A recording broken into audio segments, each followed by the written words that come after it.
What's up, YouTube? Capital G here. Got a couple of fun duels for you guys to check out. Our first duel is going to see a monster size showdown. We got DDD up at the top, and then we have Malefics at the bottom. There should be a lot of high-level monsters in this duel because DDD have fusion monsters. They also have synchros of high levels, and obviously Malefics, it's like, dude, you start at level 8 and go to like level 12, so you know that they're dropping a lot of high monsters. I'm still waiting for the new Malefic support in the TCG. I'd like to maybe run it at an event. It seems very fun. You guys know I love decks that can run skill drain. Malefics are one of those decks. Anyways, let's see. I think that DDD are up first, and usually with DDD, you should be able to knock out at least a couple of negations, one minimum in your first turn. He's not even going to use the DDD Link monster, so he's not locked under any kind of restrictions here. He is going to have the High Genghis, that is a spell and trap negate. He'll bring it back from the graveyard, and I mean, he ended up with 4 big monsters on the field. Obviously, the Wee Witch's Apprentice does float, so that's pretty nice. Not bad, not bad. His opponent getting started pretty early, gonna drop Malefic Stardust, then drop Malefic Cyber, and then Malefic Rainbow Dragon, my favorite of the Malefics. This dude's not fucking around. He's like, Cap G, I got all the Malefics, Malefic Blue Eyes as well. I mean, he's looking to basically end the game in one turn. He is going to attack. Keep in mind that Malefic territory allows him to control as many Malefic monsters as he wants. The condition that Malefics used to have that basically cucked them is no longer in play. He's going to go ahead and attack. Fair enough, attack again. He did not read this guy's pendulum effect, and I can't doubt him. All right, I can't blame him. I don't read these random ass like pendulum scale effects, but this one basically acts as a mirror force, unfortunately, and it's going to get rid of all his opponent's monsters. Well, almost all of them. That's unfortunate. He's actually just going to press on though. He says, Cap, I don't care about that. I'm still going to summon Paradox Dragon. It's going to reborn my opponent's 3000 attack monster, and you know, he ended up pretty well there for losing 3 of his monsters. Still ends up with 2 more in addition to the Malefic Cyber End that he still has. His opponent is going to press on.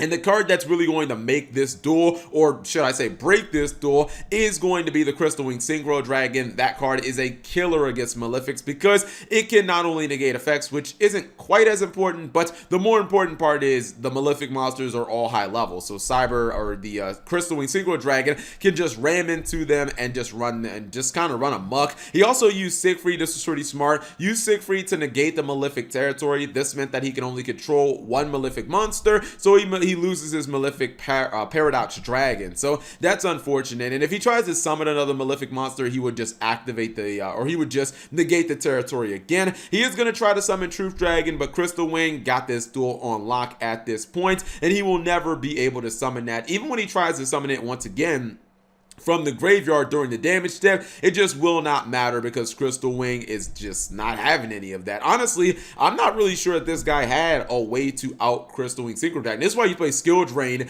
in a deck like Malefics, because if your opponent does have a monster that actually hard counters you, maybe even something like Fossil Dyna that they have on the field that's not allowing you to special summon, Skill Drain can be the great equalizer against those type of cards. Second duel is going to have Heroes, and it's going to be a Pure Thunder Dragon duel against Heroes. Heroes, obviously, as I've said in previous duel videos, going to be getting more popular because Legendary Duel is coming up. Going to have Elemental Hero support. He is going to go ahead and try to activate the Vision Arrow Increase. That will be met by Ash Blossom. Unfortunately, all he has is 1 Colossus and basically nothing else. Instant Fusion dead because he does not have an extra monster zone to work with, so he'll just have to take a very small amount of damage as his kind of prize there. I think he's going to try to do basically the same play here, where he activates Increase's effect only to be met once again by an Ash Blossom and Joyous Spring. Interesting enough, I think that you know, he's just kind of waiting for him to, or he's just kind of waiting to get that one kind of combo card for Thunder Dragons to unlock him. But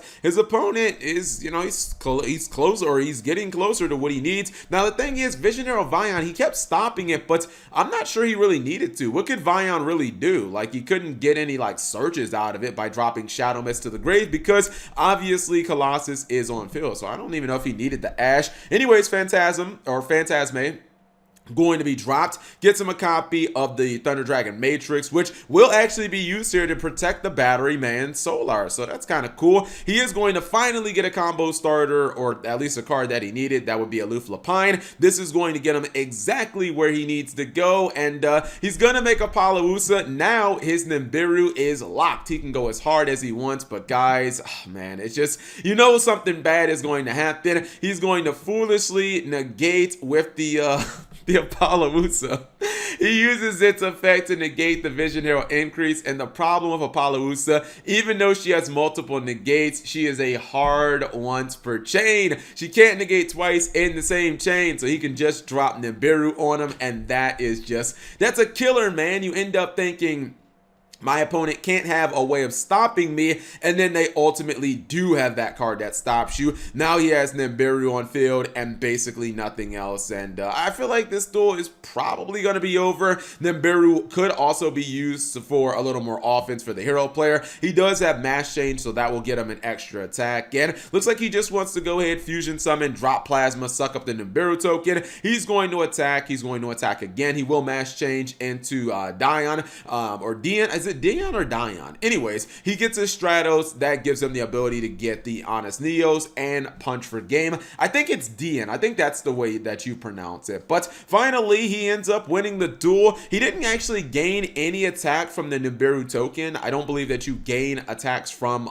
token monsters, but it didn't matter because he just wanted to get the Nibiru token off the field so that he had an open field to attack into. Anyways, hopefully you guys enjoyed those short duels. If you did, give a video a thumbs up. Thank you guys for watching. As always, subscribe if you have not already, and turn on that notification bell for daily videos.